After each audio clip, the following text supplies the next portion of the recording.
같이 기도하고 말씀 생각하십시다. 하나님 아버지 감사합니다. 이 시간도 저희들이 말씀 앞에 있사오니 부족한 종에게 이 귀한 사역을 홀로 두지 마시고 하나님의 영 성령님 우리 가운데 계시고 미천한 종의 심령에 계시오니 충만케 하시고 하나님의 말씀을 바로 이해하고 바로 전하고 또 바로 듣고 바로 깨닫고 하나님의 말씀이 우리에게 유익한 교훈이 되어서 말씀에 교훈하신 대로 바로 믿고 또 바로 살기를 결심하며 힘쓰는 모두들이 되게 하여 주옵소서. 감사하며 예수님의 이름으로 기도하옵나이다. 아멘. 창세기 35장 말씀 같이 좀 생각해 보십시다. 1절 다시 보십시다. 하나님이 야곱에게 이르시되 일어나 베델로 올라가서 거기 거하며 내가 네 형 에서의 낯을 피하여 도망하던 때에 내게 나타났던 하나님께 거기서 단을 쌓으라 하신지라. 자, 세겜에서 디나 사건, 지난 34장의 사건이죠. 디나 사건. 야곱의 딸 레아에게서 낳은 딸 디나가 세겜 추장에게 강간을 당하는 부끄럽고 고통스러운 그런 사건이 있었는데 그 사건으로 인해 야곱의 아들들이 세겜의 남자들을 죽였습니다. 시므온과 레위가 가서 다 죽였습니다. 남자들은 다 죽였습니다. 세겜의 아비 하몰과 세겜을 다 죽이고 다른 남자들도 다 죽이고 또 여자들과 아이들은 다 포로로 삼고 거기에 재물들을 탈취하고 그런 사건이 있었습니다. 자, 이런 일이 있은 후에 하나님께서는 야곱에게 세겜에 머물지 말고 베델로 올라가 거기 거하며 거한다는 것이 오래 거기에 거주하는 뜻이 있는 단어입니다. 거하며 거기서 그에게 나타났던 하나님께 단을 쌓으라고 말씀하셨습니다. 그것은 그가 베델에서 꿈에 나타나셨던 하나님께 서원하였던 바를 이행하라는 뜻이기도 했습니다. 그 서원은 언제 했죠? 야곱이 20여 년 전에 이제는 세월이 흘러서 아버지 집을 떠나 헤브론을 떠나서 그게 베델쯤 와서 날이 저물어서 거기서 돌을 하나 베개를 삼고 잠을 자던 중에 꿈에 하나님께서 나타나시는 계시적 꿈, 아무 꿈이나 그런 것이 아니고 하나님께서 특별히 꿈으로 역사하시던 시대에 시대에 성경이 완성되기 전 시대에 하나님께서 꿈으로 나타나셨던 그 사건, 그때에 야곱이 내가 외로이 혼자 있는 줄 알았더니 하나님이 여기 계시구나. 하나님이 나와 함께 하시고 또 하나님께서 야곱에게 약속도 주시고 그래서 야곱이 하나님께 서원을 했어요. 내가 갔다 오는 동안에 늘 나와 함께 하시고 일용할 양식 주시고 그러면 내가 돌아와서 이곳에서 하나님 앞에 내가 단을 쌓겠습니다. 이곳이 하나님께 예배드리는 그런 전이 되게 하겠습니다. 그런 약속이었던 거예요. 그런 약속을 하죠. 그 서원입니다. 하나님 앞에서 하는 약속은 서원이라고 그러죠. 맹세하며 하는 약속을 서원이라고 하죠. 하나님 앞에서 서원했던 바를 이행하라는 뜻이기도 했습니다. 그래서 베델로 올라가라. 여기 세겜에 있지 말고 베델로 올라가라. 2절, 3절 보십시다. 야곱이 이에 자기 집 사람과 자기와 함께한 모든 자에게 이르되 너희 중에 이방 신상을 버리고 자신을 정결케 하고 의복을 바꾸라. 우리가 일어나 베델로 올라가자. 나의 환난 날에 내게 응답하시며 나의 가는 길에서 나와 함께 하신 하나님께 내가 거기서 단을 쌓으려 하노라 하며, 자, 야곱은 즉시 하나님의 명령에 응답했습니다. 하나님의 명령이 분명할 때에 우리는 즉시 응답해야 됩니다. 좀 생각해보고 그렇게 하면 안 되죠. 사람의 말들은 우리가 좀 생각해서 옳은지 그른지 분별하고 그렇지만은 하나님의 말씀이 분명할 때에는 즉시 순종해야 옳죠.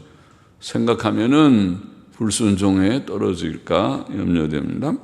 하나님께서 올라가라.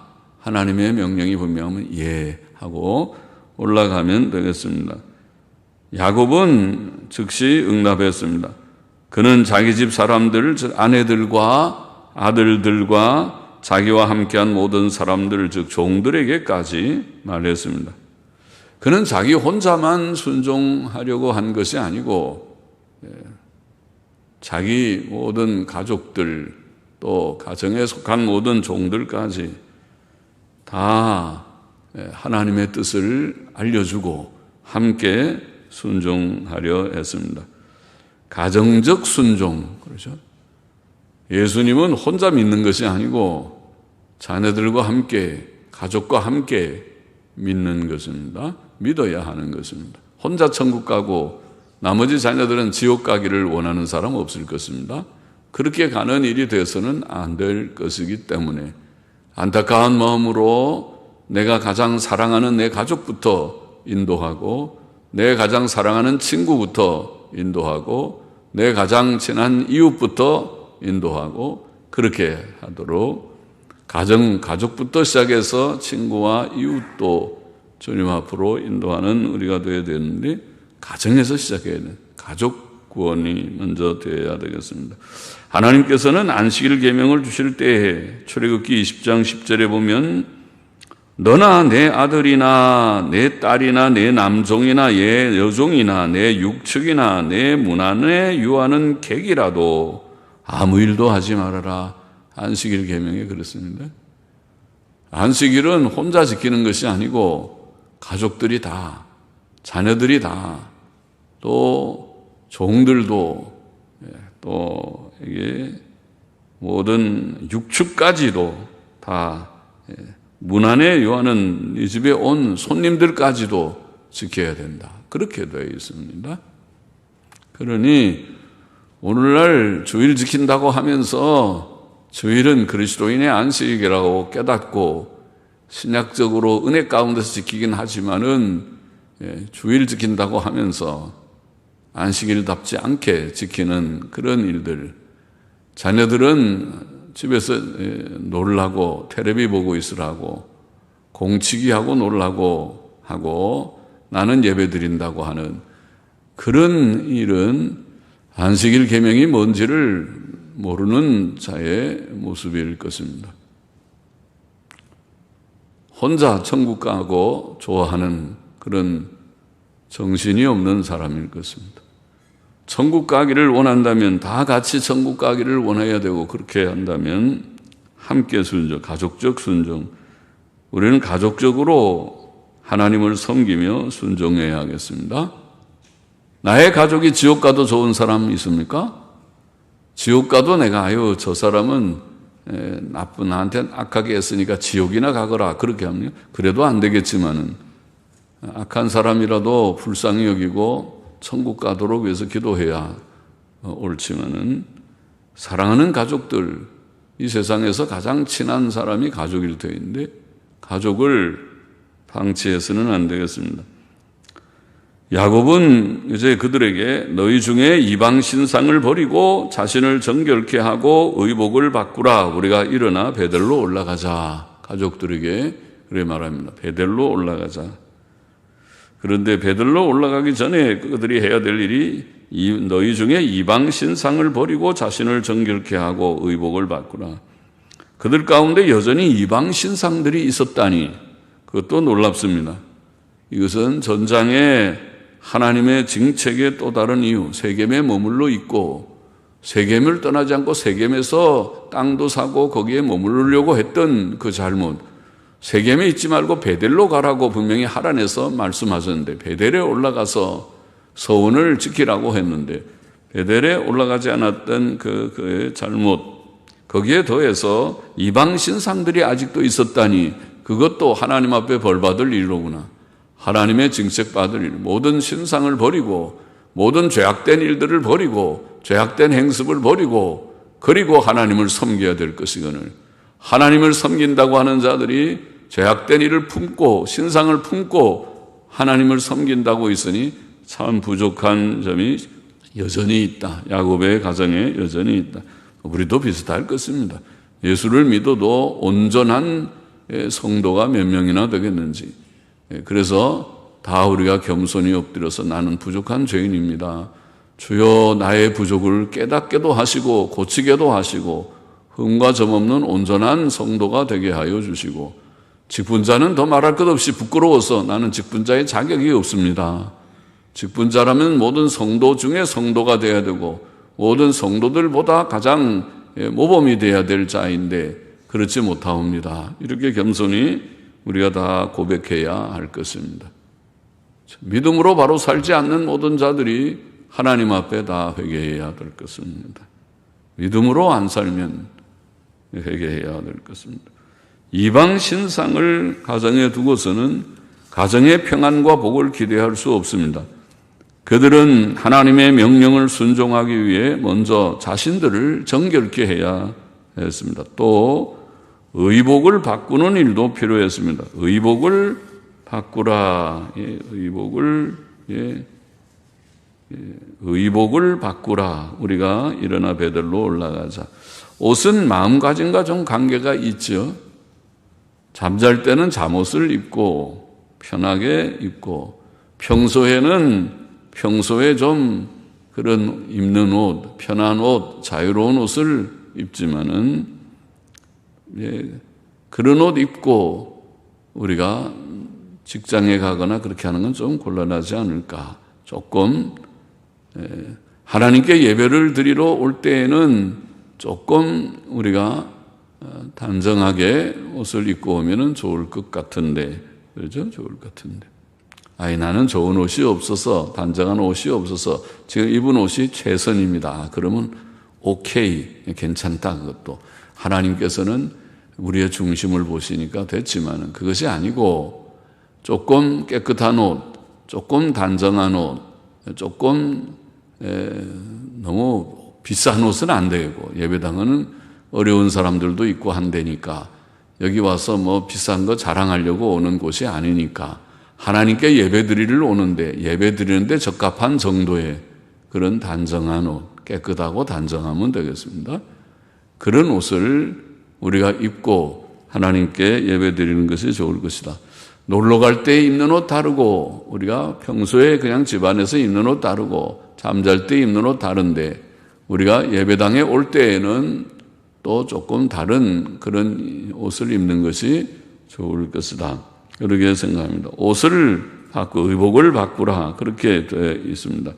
그리고 그들이 이제 베델에 올라가서 하나님께 단을 쌓기를 원한다고 그렇게 말합니다. 4절 5절 보십시다. 그들이 자기 손에 있는 모든 이방 신상과 자기 귀에 있는 고리를 야곱에게 주는지라 야곱이 그것을 세겜 근처 상수리 나무 아래 묻고 그들이 발행하였으나 발행 여기 떠난다는 말이죠. 출발한다, 떠난다, 여행을 떠난다 그런 단어입니다. 발행하였으나 하나님이 그 사면 거울들로 크게 두려워하게 하신 고로 야곱의 아들들을 추격하는 자가 없었더라. 자, 곧 순종해서 실천해서 모든 이방 신상들과 귀고리들이나 이런 우상적인 것들은 다 묻어버리고 그리고 출발했는데 하나님께서 야곱을 도와주셔서 사방의 성들로 크게 두려워하게 하셨으므로 야곱의 아들들을 뒤쫓아오는 자가 없었다. 왜요? 조금 전장에서 말한 대로 세겜의 남자들을 다 죽이고 그렇게 여자들을 다 포로로 삼고 했으니까 그 소문이 다 퍼졌는데 주위에 있는 이웃들이 저 야곱의 아들들 못 쓰겠다. 우리가 좀 가서 저들을 좀 징벌하자. 그러고 쫓아올 법도 한데, 그런데 하나님께서 도우셔서 그들에게 두려운 마음을 줘서 그들을 감히 쫓아오는 자가 없게 하여 주셨다. 그렇게 했습니다. 하나님께서 늘 도우셔야 되겠습니다. 우리는 실수와 부족이 많고 세상은 악하고 험한 세상이 분명하지만은 하나님께서 우리를 도우시고 우리와 함께 하시면 우리의 삶은 항상 안전할 것입니다. 시편 23편 말씀대로 사망의 음침한 골짜기로 다닐지라도 해받음을 두려워하지 아니하면 주께서 나와 함께 하심이라. 주의 막대기와 지팡이가 나를 안위하시나이다. 주님께서 우리를 도와주셔서 이 사망의 음침한 골짜기 같은 세상을 지나는 동안에도 우리가 하나님의 도우심을 믿고 또 경험하면서 살아가게 되어야 하겠습니다. 그렇게 될 것입니다. 6절을 보십시다. 야곱과 그와 함께한 모든 사람이 가나안 땅 루스 곧 베델에 이르고, 이제 세겜에서 출발해서 한 30km 떨어진 베델까지 도달을 했습니다. 서울에서 수원까지 가듯이 갔습니다. 가서 베델에 이르고 그가 거기서 단을 쌓고 그곳을 엘베델이라 불렀으니, 엘베델, 엘이라는 말이 히브리 말로 하나님이라는 말입니다. 엘로하, 엘로힘 다 하나님이라는 단어들입니다. 그래서 베델은 땅 이름이니까 베델의 하나님 그렇게 읽습니다. 엘베델, 베델의 하나님이라고 불렀으니 그의 땅 이름을, 그곳 이름을 베델의 하나님이라고 그렇게 불렀다. 이는 그 형의 낯을 피할 때에 하나님이 그에게 거기서 나타나셨음이더라. 자, 8절 보시다. 리브가의 유모 드보라가 죽음에 그를 베델 아래 상수리 나무 밑에 장사하고 그 나무 이름을 알론바굿이라 불렀더라. 알론바굿이라는 말은, 알롯이라는 말이 상수리라는 말이고, 바굿 곡한다는 그런, 슬퍼서 막 아이고 우는 것, 곡함의 상수리, 알론바굿, 거기서 울었단 말이겠죠. 그들이 리브가의 유모 드보라가 죽어서 울었다. 그런데 본문은 갑작스럽게 리브가의 유모 드보라를 언급하고 있고 드보라의 죽음에 대해서 기록하고 있습니다. 드보라는 언제 야곱과 함께 있었는지 잘 모르겠습니다. 하란으로 갈 때 그때부터 따라갔는지 그런 것 같진 않은데, 하란의 생활을 하면서 드보라에 대한 언급이, 물론 갔었어도 언급 안 할 수 있지만은, 그런데 갑자기 나타났습니다. 혹은 이 야곱이 이제 가나안 땅에 돌아와 세겜에 머문 어느 때에 그 소식을 들은 부친 이삭과 또 어머니 리브가가 헤브론에서 드보라를 야곱에게 보냈을지 모르겠습니다. 나이는 좀 들었겠지만은 야곱이 돌아온다고 하는 소식이 있으니 저 멀리 하란까지 갈 수는 없지만은 여기 세겜 가까이 저 수원까지 왔다고 하니까 거기 한번 좀 가보면 어떻겠는가. 그래서 드보라가 또 사람들하고 같이 그쪽에 갔을지도 모르겠다 추측해 보는 것입니다. 자, 그렇다면 그것도 리브가가 사랑하는 아들 야곱을 향한 그런 어떤 배려라고 할지, 내가 직접 가지는 못하지만은 그러나 드보라를 먼저 좀 보낸다, 그런 뜻이었는지도 모르는데, 여하튼 그 드보라가 이제 죽었습니다. 드보라가 베델 가까운 곳에서 죽어서 베델 아래 상수리 나무 밑에 장사하였다. 그리고 많이 울었다. 곡함의 상수리라고 불렀다. 9절을 보십시다. 야곱이 밧단 아람에서 돌아오매 하나님이 다시 야곱에게 다시 나타나사 그에게 복을 주시고 그에게 이르시되 내 이름이 야곱이다마는 내 이름을 다시는 야곱이라 부르지 않겠고 이스라엘이 내 이름이 되리라 하시고 그가 그의 이름을 이스라엘이라 부르시고, 자, 하나님의 명령에 순종하여 밧단 아람 하란에서 돌아온 야곱에게 하나님께서는 다시 나타나셨고 그에게 복을 주셨다. 그렇게 기록되어 있습니다. 그는 그의 이름이 다시는 야곱이라고 불리지 않고 이스라엘이라고 불릴 것이라고 말씀하셨습니다.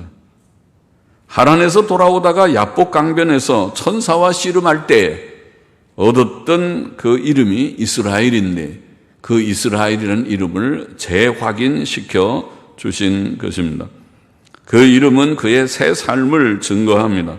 그는 더 이상 형을 속였던 야곱이 아니고, 야곱이라는 말은 속이는 자라, 혹은 발꿈치를 붙드는 자라, 그런 뜻이라고 야곱의 출생 때 설명했는데, 형을 속였던 야곱이 아니고, 야곱은 옛 이름과 같고 이제 20년 하란 생활을 거치면서 그가 많이 자기 반성도 하고 그리고 믿음도 좀 잘하고 아직 완전하진 않지만은 그런 성화가 좀 이루어져서 돌아오는 과정에서 얻은 이름 이스라엘, 이스라엘이라는 이름은 이겼다 하는 말인데, 그가 하나님과 사람들과 겨루어서 이겼다. 그래서 이스라엘이라는 이름을 준다. 야복 강가에서 천사는 그렇게 말했습니다.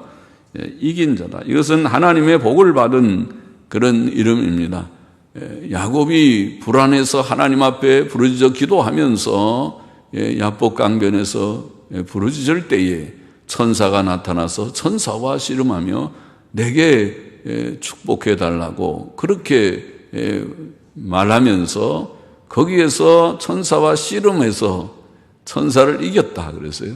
얼마나 끈질기게 천사를 놓아주지 않고 부르짖었는지. 그래서 천사가 하도 놓아주지 않으니까 야곱의 환도뼈를 쳤다 그랬습니다. 환도뼈를 쳐서 환도뼈가 위골됐다.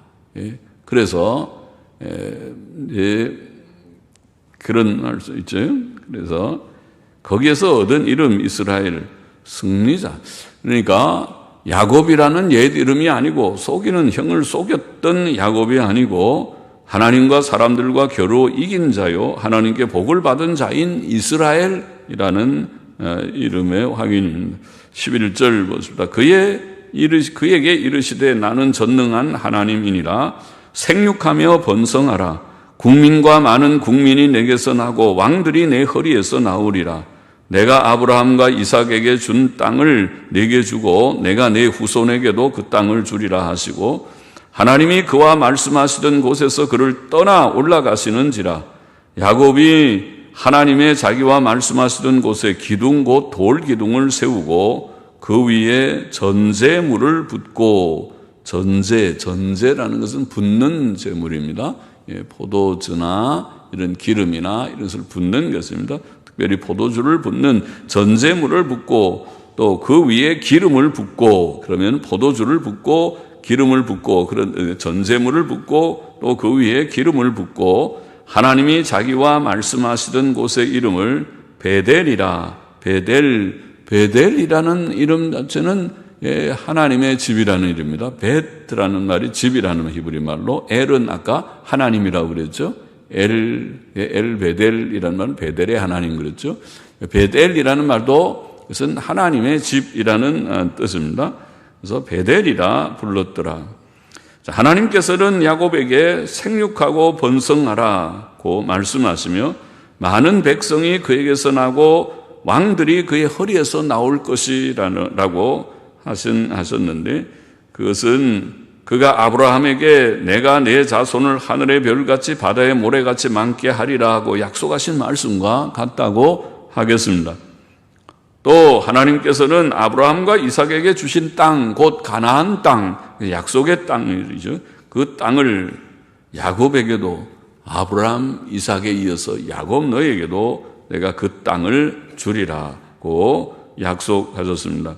16절 보십니다. 그들이 베델에서 발행하여 에브라스에 이르기까지, 베델에서 발행하여, 발행은 아까 떠난다 그러죠. 베델에서 떠나 에브라스에 이르기까지 얼마 길을 격한 곳에서 라헬이 임산하여 심히 신고하더니.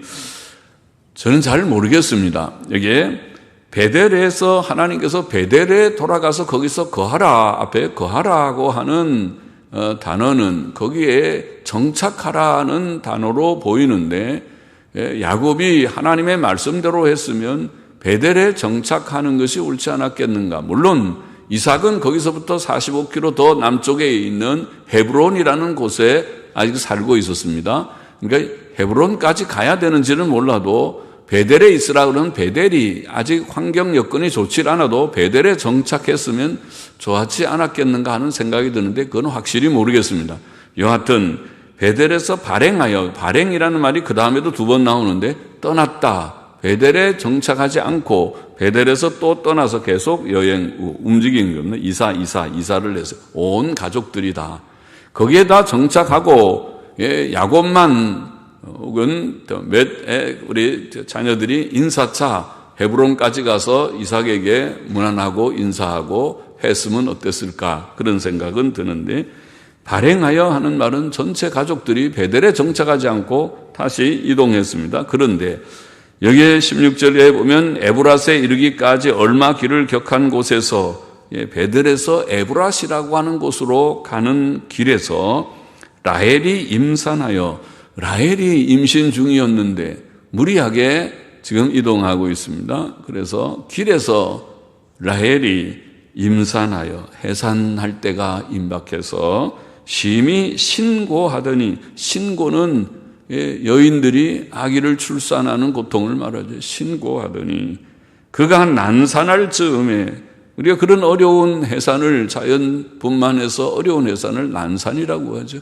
그래서 금방 아기가 나오지 않고 난산할 즈음에 산파가 그에게 이르되 두려워 말라, 지금 그대가 또 등남하였느니라.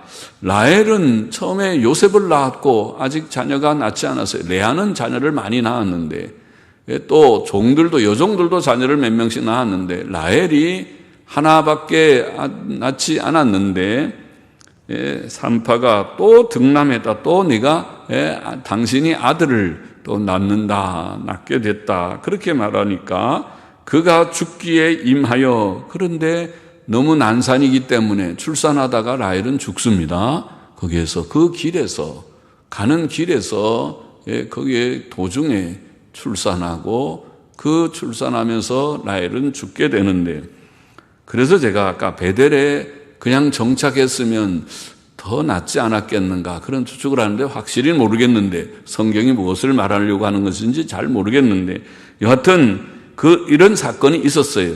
거기서 베델에서 발행하여, 발행은 떠난다. 그래서 이동해서 오다가 라헬이 난산하고 아들을 낳지만은 죽게 됩니다. 그가 죽기에 임하여 그 혼이 떠날 때에 아들 이름을 베노니라는 말은 벤오니, 그 말인데, 벤이라는 말은 아들이라는 말입니다. 그래서 히브리 사람들은 벤자가 많습니다. 벤 아무개 하면 누구의 아들, 벤자는 아들이라는 말입니다. 아들이 벤인데, 오니라는 말이 슬픔이라는 단어입니다. 그래서 슬픔의 아들, 그러게 됩니다. 벤오니, 슬픔의 아들. 내가 죽어가면서 낳는 아들이구나. 내가 너를 낳기만 하고 이제 안아보지도 못하고 젖을 빨리지도 못하고 나는 이제 죽게 되는구나 하니까 슬픔의 아들이다, 그렇게 이름을 지었어요. 라헬은 참 어떻게 보면 불쌍이라고 그러면 그건지 좀 불쌍하지요. 야곱의 사랑을 입은 자지만은, 그러나 자기의 언니하고의 경쟁 속에서 늘 갈등 속에 살았습니다. 편안하지 않고 늘 그저 편안한 마음으로 그렇게 살면은 참 좋은데, 너무 경쟁하고 갈등하고 해서 그런 거 좋지 않아요. 그러면 자신이 편안하지 않지요. 그 자녀 때문에 특별히 그런 늘 갈등 속에 있었으면, 자기가 자녀가 없었기 때문에, 언니는 자녀를 잘 낳았는데 자녀가 없으니까, 그래서 여종을 남편에게 줘서 여종을 통해서 자녀를 얻으려고 하고, 그렇게 경쟁하듯이 그렇게 했다고 말이죠. 그런데 이제 라헬이 그 아들을 낳고 베논이라고 불렀으나 그 아비가 그를 베냐민 베냐민이라는 말은 베는 아들이라는 말이고 야민이라는 말은 오른손이라는 오른쪽이라는 말입니다. 야민이 그 오른손의 아들이다. 좋은 말이죠. 힘 있는, 보통은 오른손이 힘 있는 손이니까 너는 내 오른손의 아들이다. 그렇게 아비가 그렇게 그 아들을 불러서 그게 베냐민이 된 것입니다. 라헬이 죽음에 에브랏 곧 베들레헴 길에 장사되었고 야곱이 라헬의 묘에 비를 세웠더니 지금까지 라헬의 묘비라 일컫더라. 지금까지는 모세가 썼으니까 모세 시대까지를 가르쳤다고 봅니다. 가나안 땅의 삶은 가나안으로 돌아왔지만 여전히 쓸쓸한 나그네 길이었습니다. 리브가의 유모 드보라도 죽었고, 드보라가 같이 있으면은 야곱이 그래도 조금 좀 위로가 더 됐을 텐데 죽었고, 사랑하던 아내가 4명이지만은 레아와 라헬 두 여종까지 4명이 됐지만은 그 중에서 야곱은 진짜 내가 사랑한다면은 라헬을 사랑했는데 그 라헬이 길에서 죽었으니 얼마나 슬픈 그런 일이었겠는지. 21절 보십시다. 이스라엘이 다시 발행하여 또 나왔죠. 발행하여 또 떠나서 계속 남쪽으로 지금 헤브론 쪽으로 가고 있습니다. 에델 망대를 지나 장막을 쳤더라. 이스라엘이 그 땅에 유할 때에 루벤이 가서 그 서모 비라와 통관하며 아까도 발행해서 라헬이 죽는 일이 생겼는데 여기서 또 계속 발행해서 또 떠나가다가 이번에는 장자지요. 큰 맏아들인 루벤이 그 서모 빌하와 라헬의 여종이죠. 라헬이 죽고 나서 그 서모, 그 여종인 빌하와 통관하며 세상에 그 아들이 아직 어린 청소년 때인데 10살 됐을 아들이라고 보이는 나이인데 빌하와 통관하며 이스라엘이 이를 들었더라. 야곱의 아들은 12이라 레아의 소생은 야곱의 장자 루벤과 그 다음 시므온과 레위와 유다와 이사갈과 스불론이요. 레아는 많이 낳았죠. 라헬의 소생은 요셉과 베냐민이며 라헬의 여종 빌하의 소생은 단과 납달리요. 레아의 여종 실바의 소생은 갓과 아셀이니 이들은 야곱의 아들들이요 밧단 아람에서 낳은 자더라. 자, 이렇게 약속의 땅 가나안에 돌아왔지만은 야곱의 가족들 안에도 여전히 죄악된 일이 있었습니다. 지상에서의 가나안 땅은 여전히 불완전하였습니다. 우리는 참 우리의 목적지인 천국에서만 완전한 성화를 볼 것입니다. 27절 마저 보십시다. 야곱이 기럇 아르바의 마므레로 가서 그 아비 이삭에게 이르렀으니 기럇 아르바는 곧 아브라함과 이삭에 우거하던 헤브론이더라. 이제 헤브론까지 왔습니다. 그리고 이제 끝에 28절이니까 29절의 이 말씀은 이제 이삭의 마지막 죽음에 대한 그런 말씀입니다. 세월이 좀 흘러서 가나안 땅에 돌아온 지 한 30년의 세월이 흘렀을 것입니다. 그래서 이삭이 나이 180세라 이삭이 나이 많고 늙어 기운이 지남에 죽어 자기 열조에게로 돌아가니 그 아들 에서와 야곱이 그를 장사하였더라. 이렇게 이삭의 죽음에 대한 말씀이 먼저 나오고 그 다음에 계속해서 또 야곱의 그런 역사가 그 다음에 기록됩니다.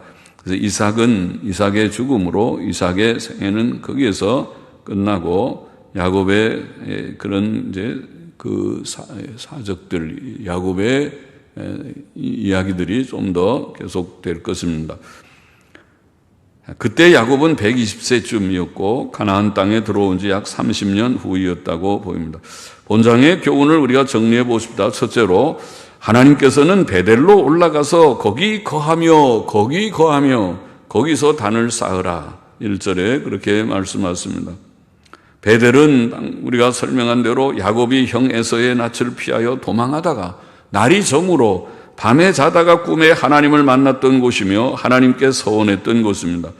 야곱은 하나님의 말씀에 순종하여 온 가족과 함께 이방 신들을 제거함으로 자신들을 정결케 하고 베델로 떠났습니다. 하나님께서는 그런 야곱에게 그 주위의 이방인들로 크게 두려워하게 하심으로 그들을 뒤쫓지 못하게 하셨다. 그렇게 본문에 기록되어 있습니다. 그까지는 잘 했다고 보입니다. 돌아가라. 예, 알겠습니다. 그리고 모든 이방 신상을 버리고 정결케 하고 온 가족이 더불어 돌아왔다. 예, 돌아왔다. 세겜에서 베델까지 내려왔다. 하나님께서는 우리 모두에게 때때로 명령을 하십니다. 하나님의 명령은 바로 오늘 신구약 성경에 있습니다. 우리는 성경을 귀히 여기는 것은 이것은 하나님의 명령의 책이고 약속의 책이기 때문에 그렇습니다. 교훈의 책이기 때문에 그렇습니다. 이 속에는 무수히 많은 하나님의 명령이 들어 있습니다. 우리는 하나님의 명령을 깨달을 때에 이것이 하나님의 명령이구나. 하나님이 이 성경책의 가치도 깨달아야 되고 이 내용도 좀 알아야 되고 이것이 하나님의 뜻이구나. 하나님의 명령을 깨닫게 될 때에 우리는 즉시 온 가족적으로 즉시 순종해야 할 것입니다. 신명기 10장 12절 13절을 보면 이스라엘아 내 하나님 여호와께서 내게 요구하시는 것이 무엇이냐? 곧 내 하나님 여호와를 경외하여 하나님 경외하고 그 모든 도를 행하고 하나님이 말씀하신 모든 도 우리의 생활 교훈들을 우리가 행하고 그를 사랑하며 마음을 다하고 성품을 다하여 내 하나님을 섬기고 하나님을 사랑하고 하나님을 마음을 다해서 섬기고 그렇죠. 하나님을 섬길 때에는 내가 몸이 정 아파서 그럴 때는 병상에 누워서라도 하나님께 기도하고 찬송하고 하지만 힘이 있으면 내 두 다리가 성하면 하나님께 우리가 힘써 모이기도 하고 하나님께 단을 쌓기를 힘쓰는 부득이한 일이 아니라면 어린아이들이 있다든가 병약한 자가 있다든가 너무 연로해서 점료가 된다든가 이해는 한편 되지만은 할 수 있으면 힘써서 내가 예배당 나가서 예배드리다가 죽으리라. 그리고 예배당 나와서 예배드리다가 죽었다. 그런 소식은 들어보지 못했어요. 예배당 나와서 예배드리고 죽으리라. 그러고 예배당 나와서 비척비척거리고 죽을 몸 이끌고 예배당에 나와서 살아서 목사 부인 된 사람은 여기 앉아 있어요. 그런 사람은 하나 앉아 있는데 예배당 나와서 내가 죽으니까 예배당 나가면 안 되겠다. 그래서 예배당 나가서 죽었다. 그런 소식은 제가 못 들어본 것 같아요. 그래서 우리가 하나님께 결사각오로 결심하고 죽으면 죽으리라는 심정으로 여기 보면 마음을 다하고 성품을 다하여 내 하나님은 여호와를 섬기고 내가 오늘날 내 행복을 위하여 내게 명하는 여호와의 명령과 규례를 지킬 것이 아니냐. 하나님 말씀 지키라는 것이죠. 그래야 복돼요. 젊은이들도 그래야 복돼요. 다 복받기 위해서 취직도 하고 공부도 하고 결혼도 하고 다 하는데 왜 복받는 길로 안 가고 화를 받는 길로 가는지 모르겠어요. 뭐 다 자기 분복이니까 어떻게 하겠어요. 목사는 가르치기만 하지만은 그러나 그것을 들을 귀 있는 자는 들을지어다. 들을 귀가 있어야 들리지. 들을 귀가 없으면은 눈이 어둡고 귀가 들리지 않으면 아무리 바른 소리 좋은 소리를 하도 여기 와서 예수님이 얘기하고 사도 바울이 설교를 하더라도 듣지 않는 사람은 듣지 않을 것이지만은 그러나 들을 귀 있는 자는 들을지어다. 하나님의 말씀을 사랑하고 성경 읽기를 좋아하고 또 말씀대로 살아보려고 믿고 순종해 보려고 애쓰는 자는 땅 위에서 어떤 재앙의 날에라도 살아남을 것이다. 그것이 죽지 않을 것이다. 재앙이 피해서 가버릴 것이다. 믿음으로 살고 순종으로 살면 그렇게 될 것이다. 주님께서 마태복음 28장 20절에는 내가 너희에게 분부한 모든 것을 주님이 명령한 모든 것을 가르쳐 지키게 하라. 명령이죠. 그것이 신약 성경이죠. 구약 성경이나 신약 성경이나 하나님은 명령의 책임입니다. 데살로니가후서 2장 15절 오전에도 우리가 언급했지만은 형제들아 굳게 서서 말로나 우리 편지로 가르침을 받은 유전을 지키라. 유전은 받은 교훈이라고 그러죠. 전통. 사도적 교훈, 신약 성경이죠. 구약 성경과 신약 성경의 교훈, 하나님의 명령이라고 말하는 이 교훈을 우리가 깨닫는 즉시 순종하는 온전히 가족적으로 얘들아 예배당에 나가자. 아빠 말이 권위가 있어요. 아빠가 안 그러면 잘 권위가 없더라고요. 아빠는 안 가고 엄마가 방방방방 발을 총총하면서 가야 되는데 그러면은 애들이 말을 잘 안 듣는 편이고, 아빠가 얘들아 가자, 가야 되는 거야, 우리가 하나님 섬겨야 되는 거야, 그래야 바른 길이야, 그래야 복된 길이야, 가자. 아빠가 돈주머니가 있어서 그런지 몰라도 가자 그러면은 좀 되는 것 같아요. 가자. 아빠와 엄마가 함께 자녀들의 영혼을 위해서 가야 돼. 안 가면 안 되는 거야. 내가 무엇을 위해서 사느냐? 내 행복을 위해서 공부도 하고 학원도 가고 또 직장도 취직하고 결혼도 한다고 그러고 그러는 거 아니냐? 그 행복한가 봐라. 그렇게 해갖고 믿음 없이 살아갖고 행복하겠느냐? 믿음 없이 살아가지고 행복하면 실컷 살아. 그렇게 그럼 하나님도 필요 없어. 네 마음대로 살아서 이 땅에서 행복하거라. 그러나 그렇게 해서 행복이 없다는 것이 역사이기 때문에, 인류의 역사이기 때문에 성경에서 그렇게 살지 말라, 하나님 중심으로 살아야 복되다고 가르치는 것이 아니냐. 그렇다면 이제는 우리가 깨닫고 하나님 중심으로 살아야 되지 않겠느냐. 내가 간곡히 말한다. 그렇게 가르쳐야 되겠죠. 자녀들에게 믿음으로 살아. 믿음으로 살아야 된다. 죄 지으면 안 되고 믿음 없이 살면 안 되고. 오늘 성경 몇 장 읽었느냐? 24시간 중에 30분은 구별할 수 있지 않겠느냐? 성경 몇 장 읽고 기도하고 그러고 해라. 뭐든 무슨 일을 하든지 먼저 엎드려 무릎 꿇고 기도하고, 공부를 하더라도 직장 가서도 먼저 일하기 전에 기도하고, 아침에 일어나면 잠깐 경건의 시간 좀 가지고 그렇게 하는 게 좋다. 그래야 복되다. 내 행복을 위해서 내가 애쓰고 수고하면서 왜 불행한 일을 자초하려고 하느냐? 행복하게 살기를 원한다. 땅 위에서도 복되게 살기를 원한다. 가르쳐줘야 될 것입니다. 둘째로, 하나님께서 베델에서 야곱에게 다시 나타나셔서 그의 이름을 이스라엘이라 고쳐주시고 생육하고 번성하라고 말씀하시고 그 땅을 그에게 주겠다고 약속하셨습니다. 9절부터 12절에 우리 읽은 대로 하나님께서는 오늘 우리에게는 뭐라고 약속하시고 복을 주셨습니까? 많은 복을 주셨죠. 구원의 복을 주시면서 우리에게도 야곱이 이스라엘이 되듯이 우리에게 이름이 있긴 하지만 우리에게는 성도라는 특별한 이름을 줬어요. 성도 참 좋은 이름이죠. 얼마나 좋은 이름인데. 우리가 거룩한 자입니까? 불결한 자인데, 죄악 덩어리인데, 죄성을 가진 자인데 하나님께서 우리를 거룩하다, 성도, 영어로는 그냥 성자라는 말과 똑같아. 세인트라는 말은 성자도 세인트 그러잖아요. 세인트.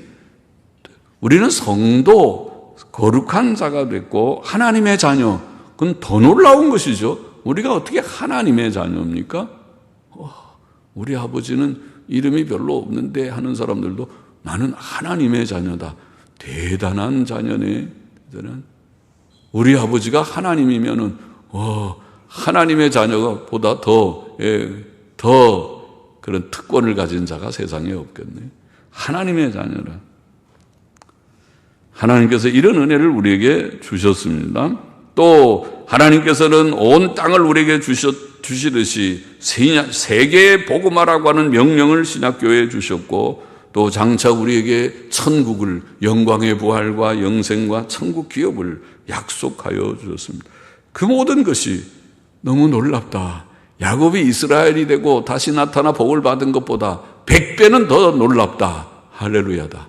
하나님께서 신약교회인 저와 여러분 우리에게 주신 복은 야곱이 받은 복보다 100배는 더 큰 복이로구나 깨닫고 할렐루야 주께 영광을 돌리고 또 믿음으로 더욱 삶 분발해 살아야 되겠고, 그러나 셋째로 또 우리가 읽은 바와 같이 야곱에게 가나안 땅은 여전히 사랑하는 아내의 죽음이 있고 사랑하는 라헬이, 내가 사랑했는데 세상에 사는 동안에 가정이 얼마나 좋은데, 좋은 아내, 사랑하는, 내가 사랑할 만한 아내, 원수 같은 아내 말고 사랑하는 아내, 그리고 또 남편도 사랑하는 남편. 그래서 이 땅에 살면서 짝을 지어줘서 남녀를 하나님이 지을 때 남자만 짓지 않고 여자만 짓지 않고 남녀를 지어서 짝이 되게 하셨다는 것은 신기한 것이잖아요. 모든 피조 세계가 다 짝을 만들고 인간이 특별히 짝이 있어서 그래서 남녀가 만나서 결혼한다는 것은 진짜 중요한 일이에요.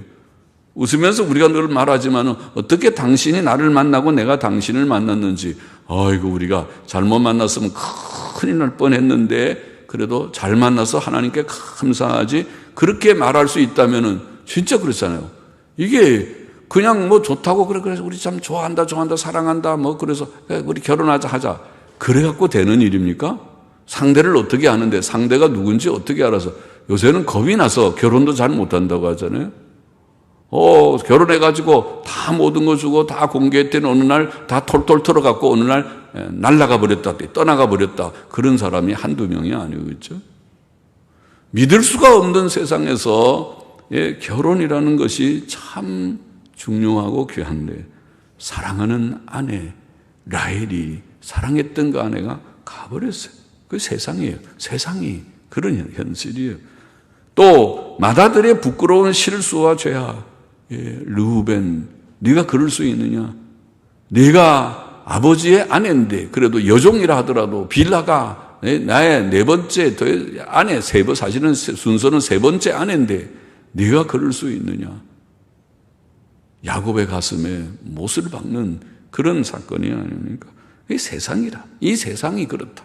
우리가 살고 있는 이 세상이라는 것이, 우리의 일생, 100년의 생애라고 하는 우리의 생애가 이런저런 별별 일이 많다. 죄악된 일이 많고 슬픈 일들이 많고, 그래서 나그네 길이라고 합니다. 이 나그네 길을 우리가 걷고 있습니다. 이것은 무엇입니까? 우리가 영주하는 곳은 물론 하란도 아니고 세겜도 아니고 베델도 아니고 헤브론도 아니고, 우리가 이 땅은 나그네 길이라는 거지. 이건 나그네 길이고, 우리가 지금 야곱이 가는 곳은 사실 이 땅에 영주하는 것이 아니고 주님이 예비하신 저 세상이 아니면 우리도 마찬가지. 우리의 땅이 지금 합정동입니까? 아니면 저 파주입니까? 아니면 어디 일산입니까? 어디가 여러분의 영주처 있습니까? 우리의 영주처가 이곳이 아니고 저곳이다. 지금은 하늘에 간직되어 있는 베드로전서 1장 4절 말씀대로 썩지 않고 더럽지 않고 쇠하지 아니하는 기업, 지금은 하늘에 간직되어 있는 곳, 그 천국을 말하죠. 그곳이 영주. 그것에 소망을 둡니까? 이 세상에 소망을 둡니까? 이 세상에 소망을 두면은 죄악된 일, 슬픈 일들만 경험하고 결국 다 지나고 나면 세상은 참 그렇고 그런 세상이네. 내가 이렇게 고생 많은 결혼 생활, 고생 많은 생활인 줄 알았으면 아마 여인들은 하나도 결혼 안 했을 겁니다. 여자들 보고 다 100이면 100 물어보고, 결혼 생활이 이렇게 다 수고만 하고 매일 밥하고 빨래하고 청소하고 설거지하고 매일 그렇게 하고, 그러면서도 남편들한테 한 번씩 구박이나 받고, 죽고 싶고 어디 가고 싶고 그래도 가지도 못하고 이렇게 살다가 늙었다고 생각하는 아마 대부분의 여자들의 생활이 아마 그렇지 않을까 싶은 그런 생각을, 당신이 또 이런 줄 알고 결혼하겠어 하고 물어보면 100이면 100, 노, 나는 안, 혼자 살지. 절대로 결혼 안 한다. 그러겠죠. 결혼이라는 것이 현실이 무엇인가 하는 것을 보면 결혼할 사람이 별로 없을 것이다. 몰라서 그렇지. 이것저것 다 모르니까. 그래서 모를 때 정신없을 때 결혼하니까. 그러니까 내가 결혼하고 보니까 현실이 이렇게 됐다. 아이고 보니까 식모가 돼 있고 여종이 돼 있고 이렇게 다 돼버렸다. 그렇게 된 사람들이 아마 허다하지 않을까 싶어요. 그러나 자녀도 있고 이제는 어떻게 할 수도 없고 나도 나이가 늙고 그래서 여기에 그냥 있다. 세상의 현실이 그러하다는 것을 성경은 보입니다. 우리도 경험적으로도 보고. 그래서 우리가 여기에 소망을 두지 말고 여기서 내가 내 의무를 다하지만은 내 진정한 소망은 저기에 있다. 하나님께 있고 천국에 있고, 그것이 없다면 나는 죽을 존재다. 이미 죽었어야 될 존재일 것이다. 그러나 내가 저기 있기 때문에 산 소망이 있기 때문에 오늘도 삽니다. 오늘도 기뻐할 수 있고 감사할 수 있고 오늘도 힘을 잃지 않을 수 있습니다. 말씀에 순종하는, 하나님의 명령인 것을 알면 절대 순종하는 우리가 되기를, 가족적으로 순종하는 우리가 되기를 원합니다. 하나님께서 우리에게 주신 복이 무엇인지, 구원의 복이 무엇인지, 성도의 이름이, 하나님의 자녀의 특권이 무엇인지, 천국 소망 약속이 무엇인지 깨닫고 기뻐하는 우리가 되기를 원합니다. 세상에 소망을 두지 않고 천국에 소망을 두며 사는 저와 우리 모두가 되기를 소망합니다. 기도하십시다. 하나님, 부족한 종이 저도 이 말씀 몇 마디 증거했습니다. 마음에 새기고 주님, 이 세상 사는 동안에 하나님 말씀에 절대 순종하며 살기를 깨닫고 결심하는 우리 모두가 되게 하여 주옵시고, 아버지 하나님께서 우리에게 주신 구원의 복이 얼마나 크고 놀라운 것인가를 깨닫고 주께 늘 영광을 돌리게 하시고, 세상에 소망을 두지 않고 천국에 소망을 두고 살아가는 저와 우리 모두가 되게 하여 주옵시고.